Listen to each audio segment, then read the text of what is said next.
Et salut à tous les amis, c'est CryptoPartage, c'est un plaisir de vous retrouver pour la vidéo d'analyse du 22 février 2021.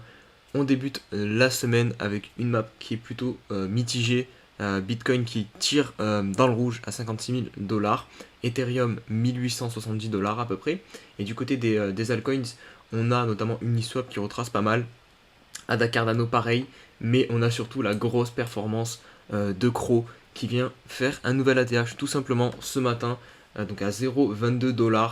Il y a eu une grosse news derrière évidemment. Je vais vous la partager dans quelques instants, vous inquiétez pas. On va parler longuement de Crow, on va aussi l'analyser en deuxième partie de vidéo. Je vais aussi analyser VeChain qui m'a été beaucoup demandé. Donc actuellement il se trouve à 0,05 $. On a ADA aussi qui corrige pas mal, qui revient sur les 1 $. Et puis voilà, on peut partir pour cette nouvelle semaine d'analyse de marché sur les crypto-monnaies. Juste avant de passer aux news, comme d'habitude, le petit pouce bleu, le petit commentaire. Et regardez ça, on vient de dépasser les 4000 abonnés, c'est vraiment un truc de fou, on prend 1000 abonnés par semaine. Donc un grand merci à tous. Je suis vraiment très content de la communauté qu'on est en train de créer. Donc vraiment, n'hésitez pas à nous rejoindre si ce n'est pas déjà le cas sur le Discord, sur notre Twitter et sur la chaîne YouTube.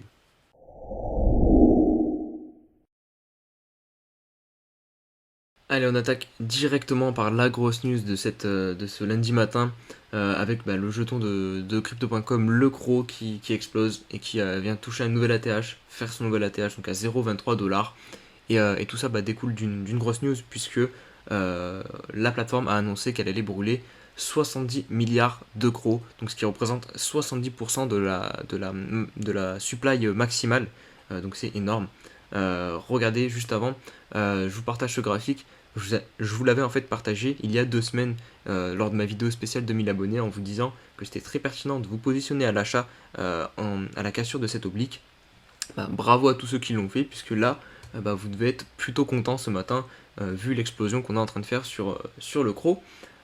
Donc qu'est-ce que ce burn de token, parce que ça s'appelle comme ça, donc burn brûlé en français, donc tout simplement une destruction de tokens tout simplement. Donc ça veut dire qu'on passe d'une totale supply de 100 milliards de Crow à 30 milliards de Crow tout simplement. Donc comment on va procéder? On va brûler 60 milliards dès aujourd'hui, ils vont brûler 60 milliards dès aujourd'hui, ça c'est officiel, et ils brûleront 10,5 milliards d'autres Crows parce qu'ils sont bloqués dans un smart contract dans le mois. Évidemment, conséquence directement sur CoinMarketCap, le jeton Crow qui remonte à la 16e place, alors qu'il tournait aux alentours de la 30e, il était en train de descendre de plus en plus.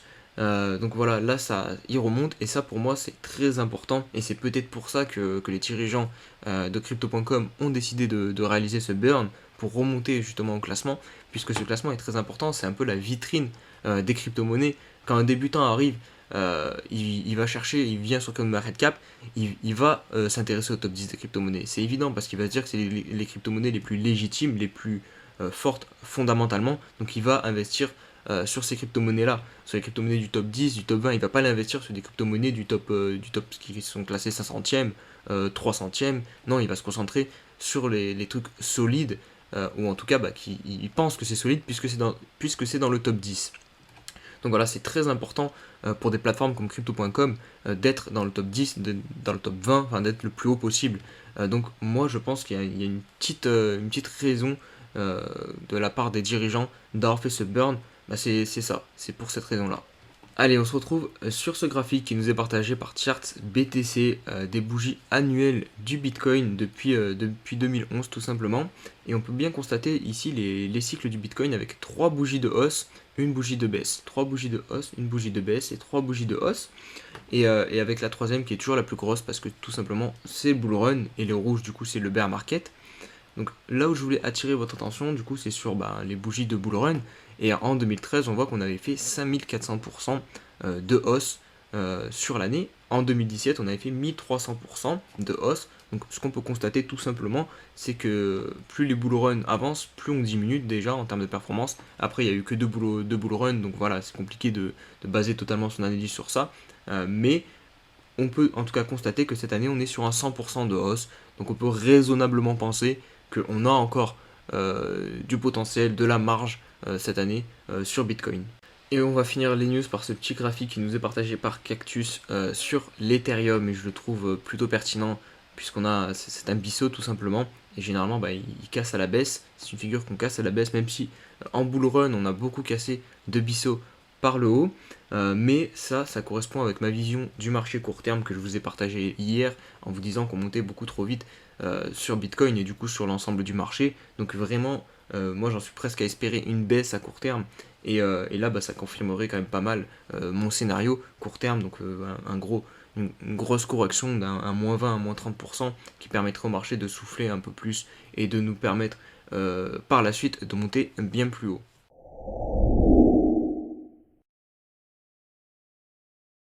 Allez, on se retrouve sur le graphique du Bitcoin pour commencer l'analyse technique. Avec, bah, du coup, on est en train de corriger sur Bitcoin depuis qu'on a touché cette fameuse oblique qu'on a sur la tête depuis un bon petit moment maintenant. On est en H4, là on voit qu'on a la moyenne mobile, la MA21, qui est en train de nous soutenir, à voir si on va la perdre. Et si on passe rapidement en daily, histoire de prendre un petit peu de recul, j'ai identifié un canal ascendant, ou du moins bah, trois obliques qui sont très, très pertinentes. Donc celle-ci, celle que je viens de vous montrer en H4, on la retrouve évidemment aussi en daily. On voit vraiment que c'est ce qui nous empêche d'aller plus haut ici, ça nous a vraiment stoppé.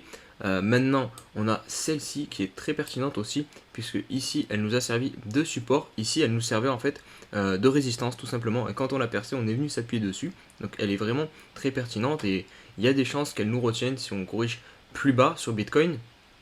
Et enfin, on a celle-ci, du coup, qui était l'ancien support de ce canal ascendant ici qu'on a cassé du coup à la hausse. Donc voilà, il faut le garder en tête, c'est une oblique qui peut être pertinente et qui pourrait nous stopper en cas de chute plus prononcée sur Bitcoin, qui est, j'espère, ce qui va se passer à court terme, même si voilà, ça fait jamais plaisir de corriger, mais il faut se dire que si on ne corrige pas maintenant, quand on va corriger plus tard, on va corriger beaucoup plus fort et ça va faire beaucoup plus mal. Donc il vaut mieux souffrir un petit peu maintenant que souffrir beaucoup plus tard. Et en plus, de toute façon, si on ne corrige pas maintenant et qu'on monte directement à 100K ou même plus derrière, on n'aura jamais, enfin, on n'aura pas tout de suite un Bitcoin à 150 000, 200 000 dollars. Alors que si on prend un peu plus notre temps, eh ben, on a quand même plus de chances de voir un Bitcoin monter plus haut. Allez, on débute les altcoins comme souvent avec Ethereum.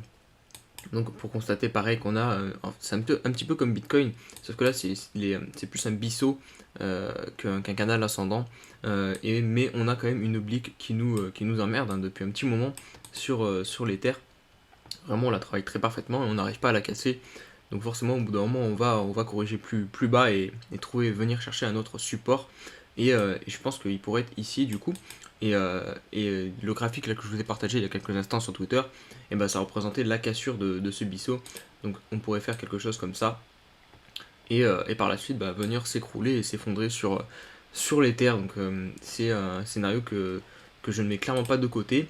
Et bah, ouais, ça me dérangerait pas qu'il se déroule, puisque ça nous permettrait de souffler.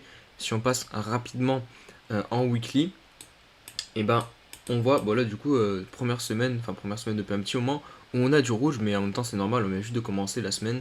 On a clôturé hier à 1h du matin, je vous rappelle les clôtures weekly, et ben c'est tous les dimanches à 1h du matin. Donc voilà, là on clôture, on commence la semaine dans le rouge sur l'Ethereum. C'est pas plus mal, regardez, on a un RSI quand même à 85, on est vraiment sur des points très très hauts, donc ce serait pas mal de dégonfler un petit peu, revenir par exemple chercher un niveau de 70 avant de reprendre la marche en avant. Allez, on va faire un petit point rapide sur le jeton de crypto.com parce que c'est quand même la news de cette matinée, la belle poussée de cette matinée. C'est quasiment le seul coin qui est dans le vert, donc voilà, qui fait du bien à notre portefeuille. Regardez, donc on vient chercher un nouvel ATH à 0,23 dollars.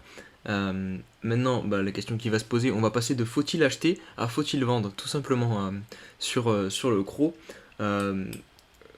Je n'ai pas envie de vous dire de forcément garder le token parce que de toute façon il faut respecter votre plan. Si vous avez prévu de le vendre à 0,20, voilà, vous devez vendre une partie de vos crocs, c'est comme ça, c'est votre plan. Il a été atteint plus vite que d'habitude, et bah tant mieux, vous n'avez pas craché sur du bénéfice. Donc si vous avez prévu de vendre quand vous avez acheté ici du croc à 0,20, il faut vendre, tout simplement. Maintenant, la news qu'on a eue, elle est quand même très très positive. Donc c'est possible qu'on aille beaucoup plus haut sur CRO. Mais mais ça ne vous empêche pas de vendre une partie ici. Au niveau du RSI en weekly, on voit qu'on a encore de la marge, hein. Quand on avait atteint cet ATH, on était quand même monté à 92, donc on a encore de la marge, on peut encore pousser. Ça m'étonnerait pas de voir un gros, ouais, beaucoup plus haut, mais en tout cas il faut savoir prendre ses profits, parce que si vous le faites jamais, vous gagnez jamais, quoi, tout simplement. Allez, on se retrouve sur VeChain, donc VET qui m'a été beaucoup demandé en commentaire. Et voilà, je vais le faire du coup. Mais sachez que j'ai beaucoup de demandes en ce moment en commentaire d'analyse de crypto. Et vu qu'on est de plus en plus nombreux, bah, j'ai du mal à toutes les faire tout simplement. Donc c'est pas que je ne veux pas, c'est que je peux pas, sinon ça ferait des vidéos beaucoup trop longues. Donc voilà, comprenez que bah, je fais de mon mieux en tout cas. J'essaie vraiment de satisfaire tout le monde, quoi. Donc bref, VeChain. Alors en H4 c'est pas très beau, puisqu'on vient de casser ce triangle ascendant là, ici il y a quelques heures. Donc comment calculer l'objectif d'un triangle ascendant? C'est tout simple, hop, vous prenez l'entrée et vous reportez sur la sortie. Donc globalement ça nous fait un objectif à 0.037. Donc voilà, le cours devrait nous amener jusqu'à cet objectif en théorie. On va prendre un peu de recul, on va se mettre en daily rapidement. Pour constater qu'on avait eu un beau biseau descendant, on l'a cassé à la hausse, hop, derrière on est monté dans ce canal haussier et on l'a cassé aussi à la hausse, on a eu une énorme impulsion pour venir chercher l'ATH à 0.060 et depuis on corrige, on est même venu refaire un pullback sur cette oblique du coup, sur le haut du canal, donc c'est très pertinent, on la valide comme support. Après est-ce qu'on va retourner la chercher là? C'est pas sûr du tout. On peut mettre un premier support du coup ici où on a eu la clôture weekly, le dernier, pas weekly, daily pardon. Là c'est le dernier point bas du coup de cette tendance qui pourrait être une tendance baissière du coup. Parce que là pour moi on est au même niveau, donc on n'est pas forcément en tendance baissière, on est en tendance neutre. Si on clôture en dessous de ce point bas, là on sera en tendance baissière. Donc voilà pour VeChain. J'attendrai un peu pour entrer pour du long terme, même si c'est pas du tout, même pour du long terme, même si on revient, même si on revient ici pour du long terme, ça reste quand même un point très très haut, mais c'est quand même mieux que de rentrer ici. Donc voilà, j'attendrai qu'on revienne à minima ici pour commencer à payer sur VeChain. Allez, on enchaîne avec Cake, donc le token de PancakeSwap, qui a énormément pris comme le BNB, hein, avec le FOMO qu'on a eu là sur la Binance Smart Chain. Il est venu chercher les 21, presque les 22 dollars en l'espace de quelques jours, alors qu'il y a quelques jours il valait même pas à peine 1 dollar. Donc on est vraiment sur une hausse très très verticale, très parabolique, et c'est très risqué de rentrer dans ces niveaux de prix, hein, je pense, hein, puisque on est sur des échelles de temps déjà très courtes, hein. Il a fait tout ça en quelques jours, donc on n'a pas beaucoup d'historique, c'est très très très volatile, et je pense vraiment qu'il faut attendre, en tout cas si on veut se positionner pour du long terme, il faut attendre plus de figures, plus de temps. Même si on loupe le train, c'est pas grave parce que c'est vraiment risqué là. Clairement, le token derrière, il peut corriger, il peut revenir, par exemple, chercher ce niveau-là qu'on a un petit peu travaillé, donc des 7 dollars. Et là, si vous prenez un moins 50%, presque quasiment, je suis quasiment sûr que si Bitcoin corrige presque ne serait-ce de moins 10, moins 15%, ça m'étonnerait pas du tout de voir Cake à 7 dollars. Donc voilà, il faut vraiment se méfier. Si vous rentrez là, il faut avoir conscience que vous payez un niveau de prix très élevé. Au niveau du RSI, en plus, regardez, on revient pile poil sur support, donc à la limite à très court terme, ça peut être intéressant de payer, parce que je le rappelle, on paye les supports et on vend sous les résistances. C'est aussi très important à comprendre ça. Il vaut mieux payer sur un support parce que on a plus de probabilité de se faire repousser par un support, c'est-à-dire repartir à la hausse. Donc il vaut mieux tenter d'acheter ici parce que derrière on a plus de chances de repartir à la hausse. Et il vaut mieux vendre sous une résistance parce que sous une résistance, on a plus de chances de se faire repousser par la résistance et de repartir à la baisse. Donc voilà. Donc ouais, PancakeSwap, je me méfierai quand même. Allez, on poursuit avec Zileka, donc très intéressant ce qu'il nous fait puisqu'il a bien poussé, encore une fois c'est une grosse période d'accumulation durant tout le bear market de 2018, et puis une petite reprise tranquillement haussière en weekly. Là on voit très bien que la tendance haussière en weekly est relancée.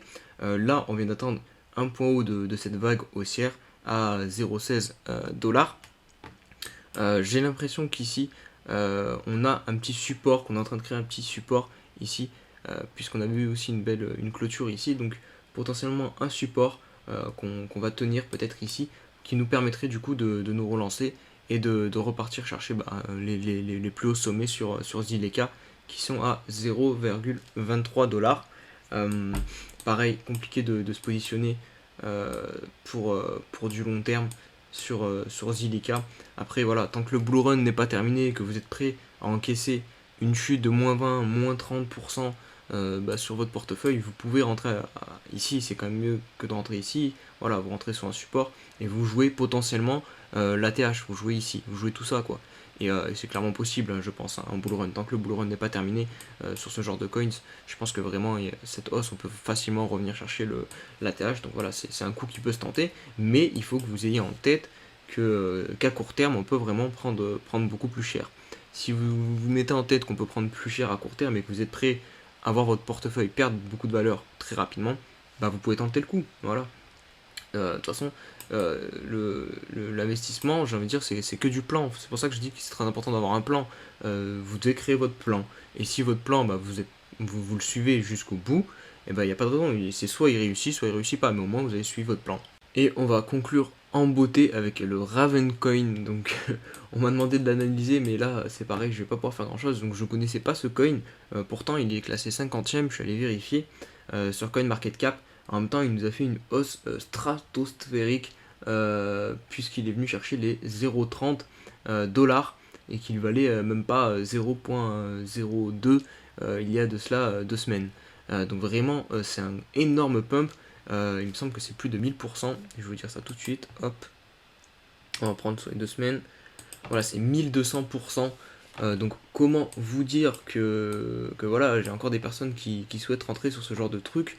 Mais pour moi, c'est délirant. C'est beaucoup trop compliqué. Vous pouvez rien. En fait, c'est du casino pour moi. Des trucs comme ça, c'est un pump and dump.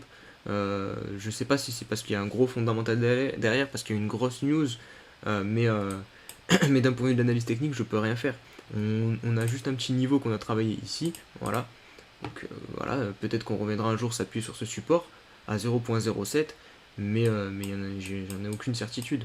Donc voilà, si vous êtes rentré ici, voilà, vous auriez dû suivre votre plan et vendre par palier tranquillement au cours de la montée.